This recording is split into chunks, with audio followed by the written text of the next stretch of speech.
और हाथ आगे करिए। संपूज जगन्मालादि ब्राह्मणांस्ति वाचये धर्म करुण मांगल्ये संग्राम गुणोकारम कुर्यात् क्षत्रिय वैश्यो अवनिकतः जानुमंडल कमल मुकुल सदृश मंजिलिम शीर्ष्याम धाय दक्षिण पाणिनाम स्वर्ण पूर्ण कलशम धात्वा दीर्घा नागा नदनाम पांतु मांगल्यम चास्तु पुष्पाणि पांतु स्वच्छताम पांतु आयुषमस्तु ताम्बूलानि पांतु ऐश्वर्यं दक्षिणाम पांतु आरोग्यमस्तु दीर्घ आयु श्रेयः शांति पुष्टि तुष्टि शास्तु शीर्षो विद्या विनयो वित्तम बहुपुत्रम बहुधनम चायसम चार्गम चास्तुर्यं कृत्वा सर्वा वेद यज्ञ क्रिया कणकनमलम भास्वा शोभना प्रवर्तन्ते तमहम ओंकार मादि कृत्वा समाथर्वा शीर्वचनम वैष्णवं ज्ञातम भवद्भिः ज्ञातम पुण्यम पुण्यवाचते भगवती कात्यायनी पिताम भगवती माहेश्वरी पिताम भगवती रिद्धि कविताम भगवती सिद्धि कविताम भगवती पुष्टि कविताम भगवती तुष्टि कविताम सर्वा कुल देवता प्रीतम सर्वा ग्राम देवता प्रीतम स्वाष्ट देवता प्रीतम अतास्त ब्रह्मविष्य अतास्त प्रबंधन अतास्त विघ्नकर्ता शत्रु पराभवम या तो सामंत घुराणी सामंत पापानी सामंत तया स्वानिवर्ता शिवाप संतु शिवार्तव संतु शिवाग्ने संतु शिवाहुतय संतु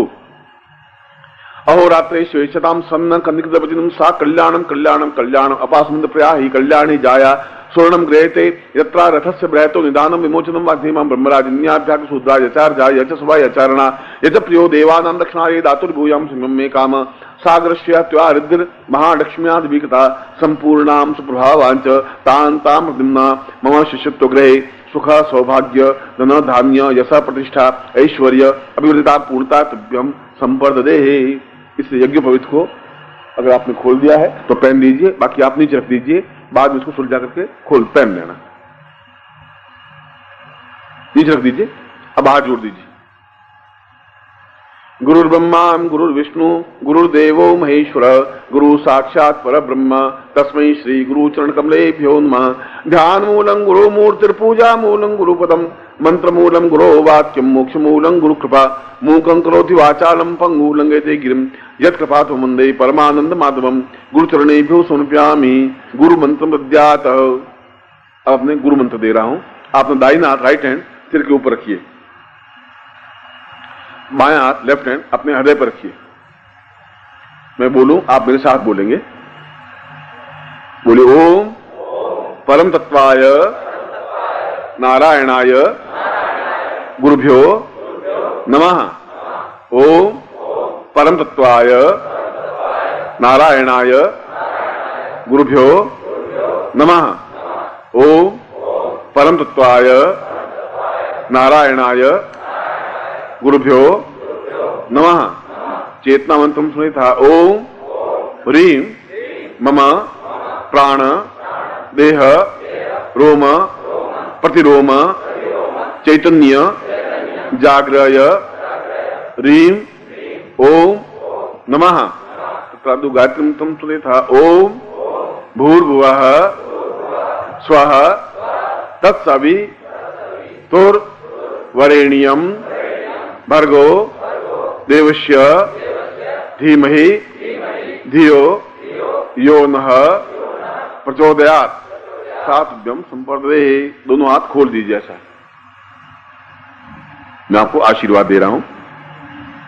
मंत्रार्था सफला संतु पूर्णाम संतु मनोर्था शत्रुनाम मुदिनाशोस्तु मित्राणाम मुदिस्तव ऋग्वेदो यजुर्वेद सामवेदो यथर्वण ब्रह्मवाक्यस्थान्त्यं धनन्तीं तत्सत्त्वाम् अक्षतां प्रस्ते तोन्त्यं गृह्णन्ति येन्द्रा चत्वारवर्ते लक्ष्मी आयु बुद्धि यशो बलम श्रीरुचस्यमायुष्यमारोग्यम मा विदात्मान महिते धान्यम धनम पशुपुत्र लाभम सत्संवत्सरम दीर्घमायु मम शिष्यत्वम पूर्णताम ताम तुभ्यम संपर्ददे।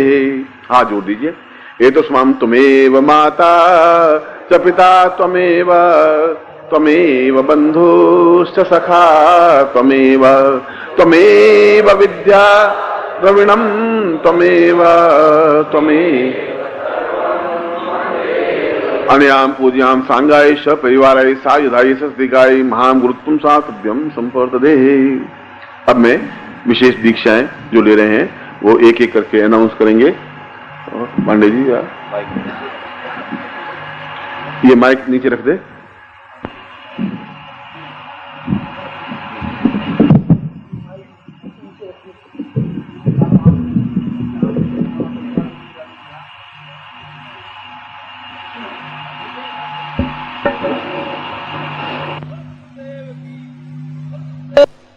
बोल पूज माता जी की, बोल पूज छोटे गुरुदेव की, आज के आनंद की, सिद्धार्थ साध परिवार की। हर हर महादेव। परम पूज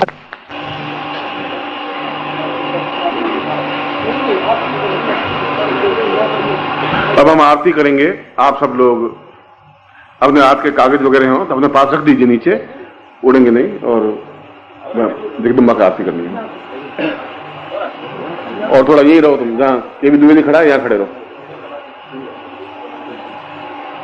यहाँ के आयोजकों को चाहिए कि वे 8-10 थालियां 15 थाली बनाए, ढंग से आरती करें। उनको समझा चुका हूं मैं 10,000 बार, बुद्धि उनमें नहीं है।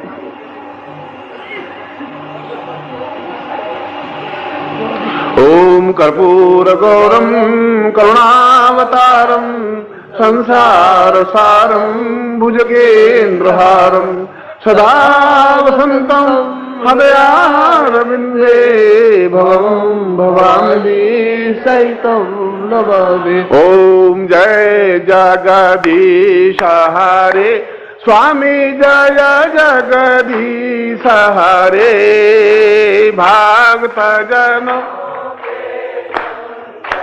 दास जनों के संकट क्षण में दूर करे। ओ जो ध्यावे फल पावे दुख विनाशे मन हो स्वामी दुख सुख संपत्ति घर आवे सुख संपत्ति घर आ कष्ट मिटे तन का। ओ माता पिता तुम हो स्वामी शरण पड़ू मैं तुम बिना और न दूजा प्रभु भी आस। माइक बोलो, माइक बोलो तुम पूरण परमात्मा तुम अंतर्यामी स्वामी तुम अंतर्यामी पार ब्रह्म परमेश्वर पार ब्रह्म परमेश्वर तुम सबके स्वामी। ओ तुम करुणा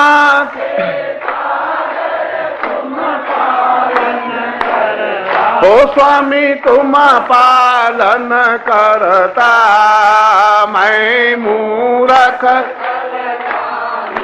मैं सेवक तुम स्वामी कृपा करो भरता। ओ तुम हो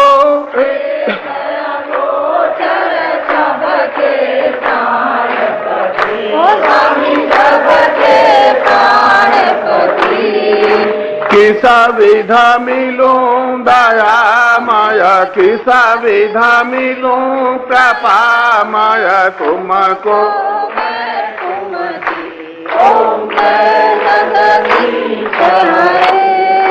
दीन बंधु दुख ओ स्वामी तुम रक्षक मेरे अपने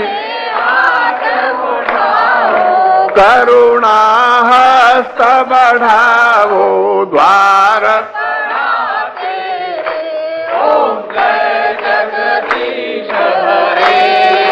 विषय विकार मिटाओ पाप हरो देवा हो स्वामी पाप हरो देवा। श्रद्धा भक्ति बढ़ावो श्रद्धा प्रेम बढ़ावो संतन की सेवा।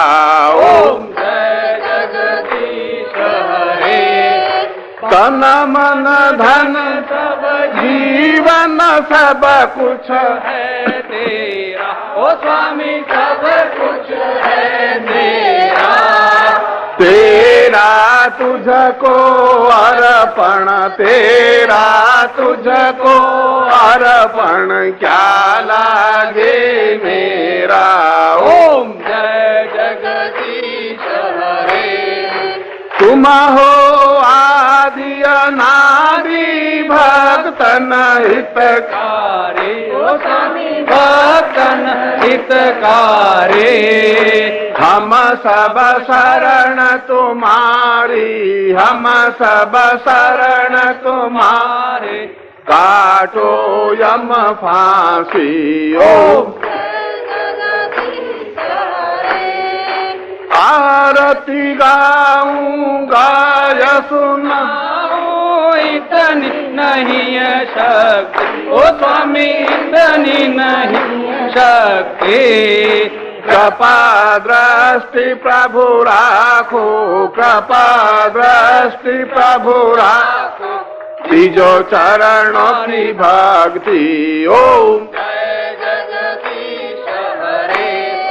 पार ब्रह्म परमेश्वर की आरती जो कोई नरक हो, जरा मन सुधा हो जरा पाप परा, हो जरे सुख संपत्ति, हो जरा दुख दारिद्र, हो जरे घर लक्ष्मी आवे। भणत बोला नंद स्वामी रटत शिवानंद स्वामी, एचा फल पावे। ओम यो शांतिरंतर शांति पृथ्वी शांतिरापः शांतिरोगदयः शांति वनस्पतयः शांतिर्विश्वे वेदा शांति ब्रह्म शांति श्रोघुम शांति शांतिरेव शांति सामा शांतिरेदि। जगदम्ब मात की आज के आनंद की बोल हर हर महादेव।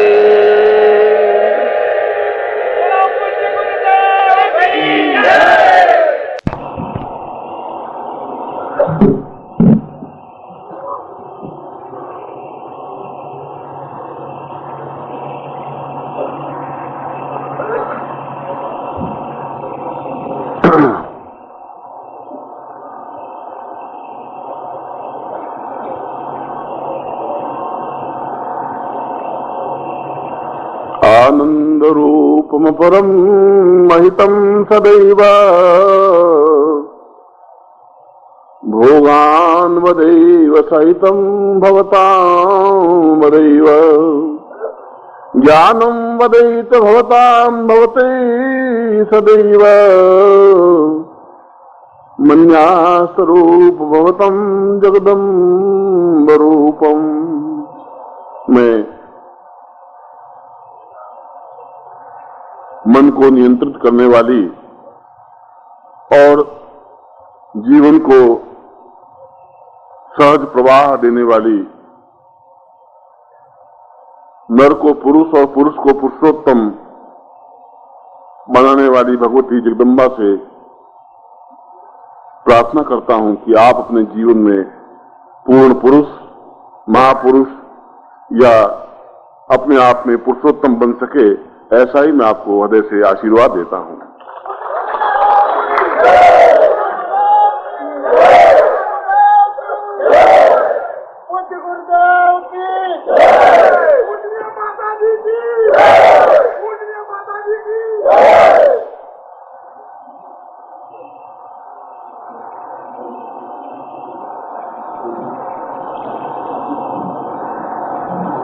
मैंने सुबह जो प्रवचन दिया था उसके आगे की कड़ी में आपको स्पष्ट कर रहा हूं। इस श्लोक में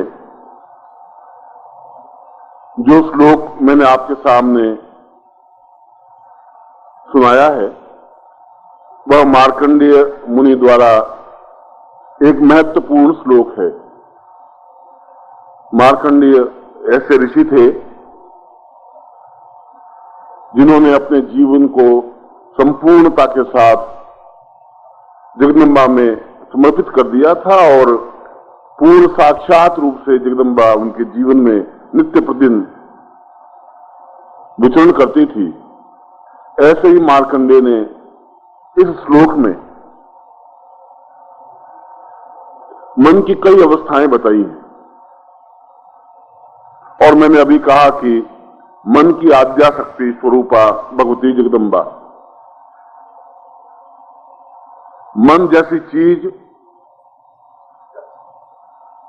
आपके और मेरे और प्रत्येक प्राणी के अंदर तो है ही, मन तो है ही। अगर रक्त है, खून है, हृदय है, तो फिर मन भी है। मगर कोई डॉक्टर को यदि पूछे कि तुम्हारे साइंस में इस शरीर में मन कहां है, तो नहीं बता सकता। वो कहता है हार्ट तो है, heart left side and blood also.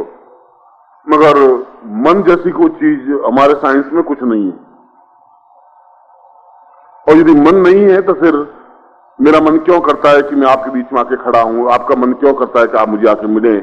मेरा मन मिठाई खाने को क्यों करता है? फिर मेरा मन लक्ष्मी प्राप्त करने के लिए क्यों करता है? ऐसी चीज जरूर है। और इसीलिए कहा गया है श्लोक में कि जहां विज्ञान खत्म हो जाता है, समाप्त हो जाता है, जहां उसकी सीमा खत्म हो जाती है, वहां ज्ञान शुरू होता है। और हम विज्ञान को उस जगह जहां विज्ञान के हाथ में कुछ सत्ता नहीं है, विज्ञान ने कुछ किया भी नहीं है हमारे जीवन में, विज्ञान ने ध्वंस किया है, बर्बाद कर दिया है मानव जाति को। अणुबम बनाया, परमाणु बम बनाया, पिस्तौलें बनाई हैं, बंदूकें बनाई हैं, समाप्त करने की क्रियाएं बनाई हैं, परमास्त्र बनाए हैं और जो कुछ भी किया है उन्होंने ध्वंसात्मक किया है। और यदि मैं कहूं कि ये सब एयर कंडीशन और वो बनाए हैं ऐसे सुख सुविधा के सामग्री, पिक्चर और टीवी और टेलीविजन और जो कुछ भी, उससे भी हमारी आने वाली पीढ़ियों को हास ही हुआ है। उस पीढ़ियों को आप ज्ञान अब नहीं दे सकते, चेतना नहीं दे सकते। उनमें वह क्षमता जो आपके बचपन में एक माँ बाप के प्रति एक जो रेस्पेक्ट था, आदर था, वो उन बच्चों में आप नहीं दे पाएंगे, संभव नहीं रहा। क्योंकि उनके ऊपर संस्कार उस विज्ञान का पड़ रहा है, ज्ञान का नहीं पड़ रहा है। और इसलिए ज्ञान का नहीं पड़ रहा है कि आपके हृदय में, आपके जीवन में, आपके घर में ज्ञान की कोई स्थान नहीं है। आपके घर में कोई ऐसा बहुत देख लेंगे पूरा घर, ड्राइंग रूम बहुत अच्छा है, आंगन बहुत अच्छा है, बेडरूम बहुत अच्छा है, और अब कोई जगह नहीं है, इस अलमारी में एक गुरु का चित्र स्थापन कर दें, चलो फालतू जगह पड़ी है तो इसमें रख दें। जो सबसे निकृष्ट स्थान है वो आपके लिए ज्ञान का स्थान है, उससे बच्चों में संस्कार नहीं आ सकता।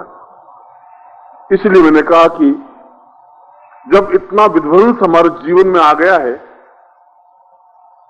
हम हर व्यक्ति एक छल और झूठ के अलावा चल नहीं पा रहा है, चाहे नौकरी पेशा हो, चाहे व्यापारी हो, चाहे पॉलिटिशियन हो, चाहे गुरु हो और चाहे कोई भी हो।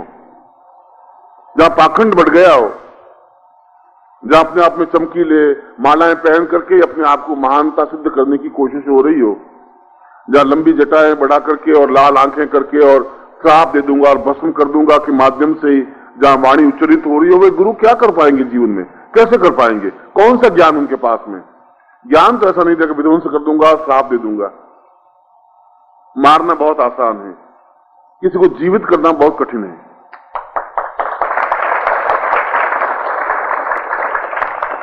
विज्ञान मार सकता है किसको भी, विज्ञान तो छोटा सा काम भी नहीं कर सकता। हम तो गाय को घास खिलाते हैं, बिल्कुल वो घास कन्वर्ट हो जाता है दूध में। विज्ञान तो उस घास को दूध में कन्वर्ट नहीं कर सकती, संभव नहीं है। हम खाते हैं गेहूं की रोटी और ये हमारा शरीर उस गेहूं की रोटी को खून में कन्वर्ट कर देता है। विज्ञान उस गेहूं को और बाजरे को और मक्का को और ज्वार को रक्त में प्रभावित नहीं कर सकता, रक्त में चेंज नहीं कर सकता। विज्ञान कुछ कर ही नहीं सकता। इतनी छोटी सी बात भी विज्ञान, इतनी प्रॉब्लम हो गई, इतने विज्ञान बढ़ गया है और हम 20वीं शताब्दी में ऋषि में छलांग लगाएंगे। आप छलांग लगा सकते हैं, घुटने आपके टूट जाएंगे, उसमें कुछ होना वाना कुछ नहीं है। जहां एक विज्ञान छोटा सा काम नहीं कर सकता, जहां रचनात्मक नहीं कर सकता, सृजनात्मक नहीं कर सकता, जहां खून बना नहीं सकता, एक रोटी को खून में परिवर्तित नहीं कर सकता, वो मन को कंट्रोल भी नहीं कर सकता, वो मन को समझ भी नहीं सकता। विज्ञान की परिभाषा मन नहीं है। विज्ञान के उन पुस्तकों में मन जैसी कोई चीज नहीं है, अटैचमेंट जैसी कोई चीज नहीं है, प्यार जैसी कोई चीज नहीं है, ऐसी कोई चीज है ही नहीं। ईश्वर कुछ नहीं है उनके जीवन में जो मन। और इसीलिए हम सब पीड़ित हैं, संतप्त हैं, परेशान हैं। परेशान हैं अपनी भौतिकता की वस्तुओं की वजह से, आध्यात्मिक वस्तुओं की वजह से भी। अभी नंद किशोर ने बताया कि हम गुरुदेव कुछ ऐसा करें कि उनकी मनोनुकूल इच्छाएं पूर्ति हों। स्वाभाविक है कि हमारी इच्छाएं अपने आप में अनंत हैं और जब तक उन इच्छाओं की पूर्ति नहीं होगी तब तक हम जीवन में कुछ समझ भी नहीं सकते, सज भी नहीं सकते, आगे नहीं बढ़ सकते। मैं आपको कहूं साधना करें और आपके घर में पीपे में आटा नहीं हो तो आप साधना नहीं कर सकेंगे।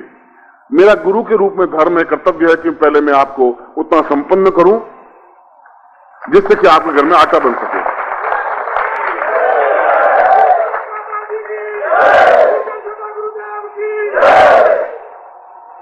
मैं आपको निर्धन नहीं बनाना चाहता, मैं बुद्ध की तरह उपदेश भी नहीं देना चाहता कि कुछ नहीं, बुद्धम शरणम गच्छामि संगम शरणम, भूखे रहो और तुम कुछ मत करो। मैं ऐसा बुद्ध का उपदेश देना उचित नहीं समझता हूं। बुद्ध ने हमारे जीवन को खोखला कर दिया है, उन्होंने ज्ञान चेतना नहीं दी, उन्होंने हमें इसका एहसास ही नहीं कराया। भूखा मरना अपने आप में जीवन की पूर्णता नहीं है और 18 पुराणों में और 108 उपनिषदों में कहीं पर भी ये लिखा ही नहीं है कि भूखा रहकर मंत्र जाप करना चाहिए। ऐसा तो कुछ है ही नहीं। भूखा हम इसलिए रहते हैं कि हमारी खाना खाने के बाद आलस्य बढ़ जाता है, हमारी नींद आने लग जाती है, हमारे शरीर पर कंट्रोल नहीं रहता है, तो लोग कहते हैं कि भूखे रहो और फिर मंत्र जाप करोगे। और भूख धन की, यश की, पद की, प्रतिष्ठा की, ऐश्वर्य की, यह सब भूख है। केवल गेहूं के रोटी की भूख नहीं होती। उस भूख को शांत करना पिछले 400 वर्षों में भूल गए। इससे पहले हमारा कोई ऋषि मुनि, एक भी देवता, गरीब और दुबला पतला और ऐसा एक भी राम और कृष्ण और चाहे आप वशिष्ठ और विश्वामित्र और अत्रि और कणाद और पुलस्त्य जो भी ऋषि देख लें, चाहे देवता देख लें, चाहे इंद्र देख लें, चाहे वरुण देख लें, बिल्कुल लाल सुर्ख और बिल्कुल सही है। ऐसे पिचके आपके जैसे गालों वाले नहीं है।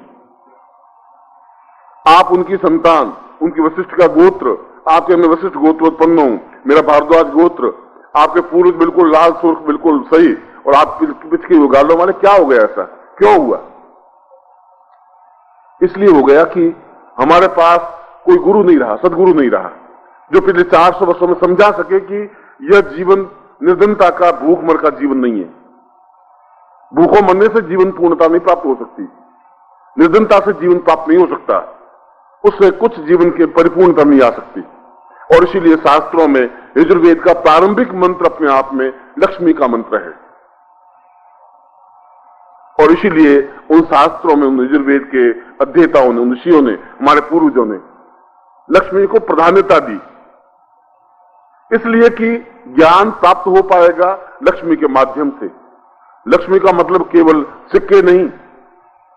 यदि आपका मानस ये हो कि नोट ही लक्ष्मी है, ऐसा कुछ अर्थ नहीं लक्ष्मी का। लक्ष्मी का मतलब है कि मेरे जीवन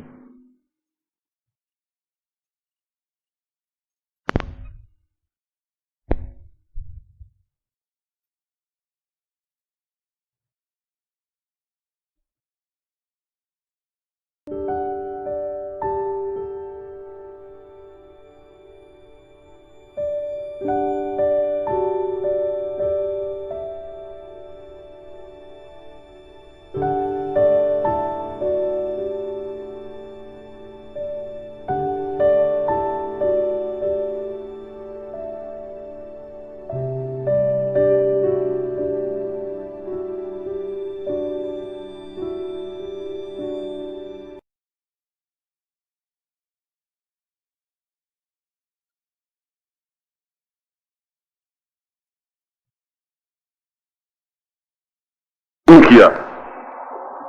शीर्षते लक्ष्म्यास्त पत्न्याम बहुरात्रे पार्श्वे नक्षत्राणि रूपमस्मिनो। अगर नक्षत्र है और नक्षत्रों के माध्यम से सारा ब्रह्मांड जगमगाता है तो मेरे अंदर भी लक्ष्मी हजार हजार नक्षत्रों के रूप में स्थापित हो, मैं जगमगा उठूं, पूर्णता प्राप्त कर सकूं, सफलता प्राप्त कर सकूं।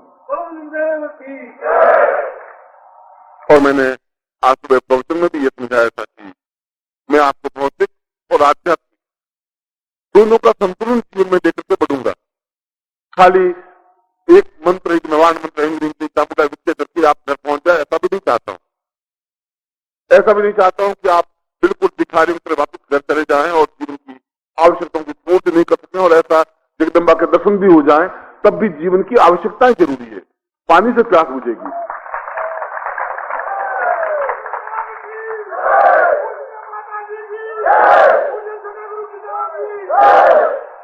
जगदम्बा के स्थान पे जगदम्बा है, भगवान के स्थान पर भगवान है, शंकर के स्थान पर शंकर हैं, और लक्ष्मी के स्थान पर लक्ष्मी है। सबका अपना अपना महत्व है। अन्न के स्थान पर अन्न है, आपको भूख लगी है तो अन्न खाना ही पड़ेगा, और प्यास लगी है तो आपके सामने मिठाई भी बेकार है। फिर कंठ सूख रहा है और आपके पास गुलाब जामुन, आप पानी मत पीजिए गुरुदेव, ये मिठाई खाइए। अरे भाई मैं बहुत मर रहा हूं तो ये क्या कर रहा है? नहीं गुरुदेव, आप बार बार थोड़ी कराते हैं, मिठाई खाइए। पानी तो कहीं भी पी लेंगे, आप मिठाई खाइए, मर जाएंगे गुरुदेव, समाप्त हो जाएंगे। उसकी जगह उनको पानी के प्यास की जरूरत है। ये जरूरत है कि जहां जिसकी आवश्यकता हो उसकी पूर्ति गुरु सेवा है, उसकी पूर्ति आत्म सेवा है। अगर तुम अपने आत्मा को नहीं समझ पाओगे, आत्म सेवा नहीं कर पाओगे, तो अन्य देवताओं की सेवा भी नहीं कर पाओगे। इसीलिए मैं इस आध्यात्मिक क्षेत्र में भी, और अध्यात्म का मतलब है अध्य आत्म वसाय स अध्यात्म। अध्य का मतलब है मैं अपने जीवन को पूर्णता दूं, जो मेरे जीवन की इच्छाएं हैं। आत्म, मैं अपने आत्म को समझ सकूं, और इस दोनों को समझने की क्रिया है वो अध्यात्म है, जहां मैं अपने जीवन की न्यूनताएं हैं भौतिक। और इसीलिए कहा कि शंकराचार्य का श्री सुंदरी सेवन तत्पराणाम, भगवती जगदम्बा मैं आपको श्री मानता हूं, लक्ष्मी मानता हूं, मैं आपको सौंदर्य युक्त मानता हूं, मैं आपकी सेवन में तत्पर हूं, मगर मैं चाहता ये हूं भोगस्थ मोक्षस्थ करस्थ। एक आत्म भोग भी चाहता हूं, एक आत्म मोक्ष चाहता हूं। और भोग का मतलब कोई शादी सुदाल पत्नी, ये भोग नहीं है। भोग का मतलब है कि एक धन हो, यश हो, मान हो, पद हो, प्रतिष्ठा हो, अतिथि मेरे घर आए उन्हें भोजन करवा सकूं, मंदिर बनवा सकूं, देवताओं की मूर्ति स्थापित कर सकूं, दान दे सकूं, बुकों को भोजन करवा सकूं, और मैं उस धन का सदुपयोग कर सकूं। मैं सदुपयोग कर सकूं जब धन आए, और धन आएगा या लक्ष्मी प्राप्त होगी विशेष साधनाओं के माध्यम से, परिश्रम के माध्यम से संभव नहीं है। परिश्रम का आपके भाग्य में तो जो कुछ लिखा है वो आप प्राप्त कर ही रहे हैं। आपके भाग्य में लिखा है कि एक बिलाई के इस कारखाने में नौकरी करूंगा, लिख दिया, आप नौकरी कर रहे हैं। पैंट पहनी, सुबह 8 बजे चले गए, और फिर जाके लोहा पीटते रहे, लोहा कूटते कूटते वापस घर आए, पत्नी को 2-4 गालियां दी, थोड़ा खाना खाया, सो गए। दूसरे दिन भी आपका वैसा, ये 3 से 5 दिन आपका वही रूटीन है। बाकी में तो आपके जो लिखा हुआ आप पढ़ रहे हैं, और 40 साल तक आपके भाग्य का लिखा हुआ आप पढ़ रहे हैं, तो अब आगे 20 साल में और नया घटना घटेगी भी क्या? ये जिंदगी तो ऐसी बिलाई में प्रमोशन हो जाएगा, 10 रुपए और बढ़ जाएंगे, 50 रुपए बढ़ जाएंगे। आपका बिजनेस है 200 रुपए का है तो 300 रुपए हो जाएंगे। उस जीवन में आनंद नहीं आ पाएगा, पूर्णता नहीं आ पाएगी, आपके परिश्रम से संभव नहीं है। एक मजदूर 8 घंटे मेहनत करता है भट्टी के सामने तपता हुआ, और उसको केवल 1200 रुपए 1500 रुपए इस कारखाने में मिलते हैं। ये आपके जनरल मैनेजर हैं यहाँ, वो आते हैं ऑफिस में, केवल आधा घंटा 5-7 कागजों पे साइन करते हैं, घर चले जाते हैं, तनख्वाह लेते हैं 35,000 रुपए। ये क्या चीज है? यह चीज है या तो पूर्व जन्म में किया हुआ पुण्य इस जीवन में प्राप्त हो, या नहीं हो तो इस जीवन में पुण्य हम प्राप्त करें, उस चीज को प्राप्त करें, उस साधना को प्राप्त करें, उसके माध्यम से हम उस स्तर पर पहुंच सके कि हम आधे घंटे में 35,000 रुपए कमा सकें, 50,000 रुपए कमा सकें, इतना अधिक कमा सकें, इतना अधिक प्राप्त कर सकें जिसका कोई अंत नहीं हो। मगर यह चाहते हैं श्री सुंदरी, मैं ऐसा चाहता हूं कि उसका दुरुपयोग नहीं हो, शराब नहीं पीऊं, बदमाशी नहीं करूं, छल नहीं करूं, झूठ नहीं करूं। क्या ऐसा संभव है? और मार्कंडेय फिर उसी लाइन को वापस दोहरा रहे हैं, और मार्कंडेय के शब्द मिथ्या नहीं हो सकते। इसलिए मिथ्या नहीं हो सकते कि एक मार्कंडेय ऋषि वह जो बचपन में भूरे पर, कूड़े करकट के ढेर पर अनाज के दाने बीन करके रोटी बना के खाने वाला एक ऋषि अपने जीवन में अद्भुत और ऐश्वर्यशाली बन सके, उसके जीवन का जरूर अनुभव होगा। वो घटिया बात नहीं कर सकता। वो संपन्नता के साथ पैदा नहीं हुआ था, तो बहुत एक छोटे और अत्यंत घटित और बहुत छोटे से स्थान से पैदा हुआ था, जिसके पास धन नहीं था, यश नहीं था, जिसके पास कुछ था ही नहीं, सुबह का भोजन नहीं था, और वो अपने जीवन में इतना अद्भुत ऐश्वर्यशाली बन सके, जरूर उसने कोई ऐसी साधना की होगी। क्योंकि लाट पट्टे लिखतम विधाता सदाम पूर्वतम दारिद्र्यम मयच, अगर लाट पट्टे पर तुम्हारे विधाता ने दरिद्रता लिख दी है तो तुम्हारे प्रयत्नों से तुम उस दरिद्रता को नहीं मिटा सकते। प्रयत्न तुम कर ही रहे हो, 8 घंटे मेहनत कर रहे हो, प्रयत्न करने में कसर नहीं रख रहे हो, फिर तुम्हारे जीवन का जो एक संपन्नता प्राप्त होनी चाहिए वह नहीं हो पा रही है।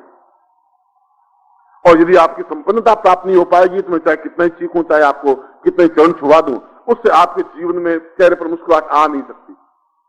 मैं चुटकुला कह दूंगा और हंस लेंगे तो वो एक क्षण का चुटकुला होगा, ऐसा हास्य कोई मतलब नहीं रखेगा। मैं चाहता हूं कि आपके चेहरे पर स्थायी मुस्कुराहट हो, एक खिलखिलाट मुस्कुराहट हो, एक चेहरे पर हास्य हो, एक विनोद हो, हृदय में कुछ श्वास हो, एक उमंग हो, एक जोश हो।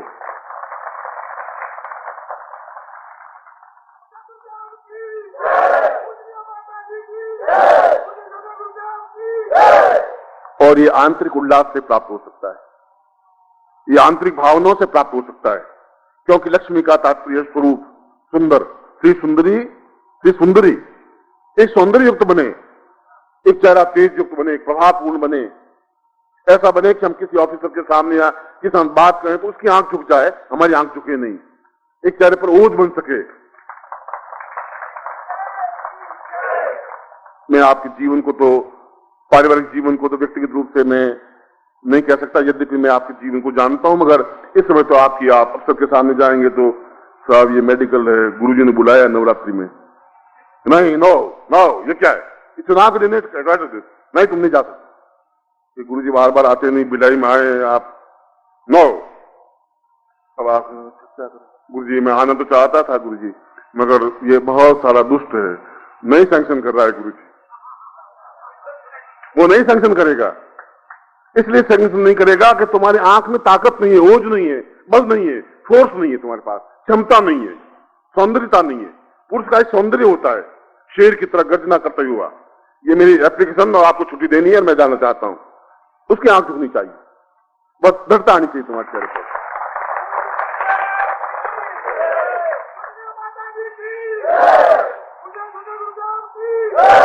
और यदि ऐसा नहीं है तो फिर आप भले किशोर सिंह लिख दें पीछे, और चाहे एम सिंह लिख दें, उस सिंह लिखने से तो शेरता नहीं आ पाएगी, इससे तो कोई फायदा नहीं हो पाएगा।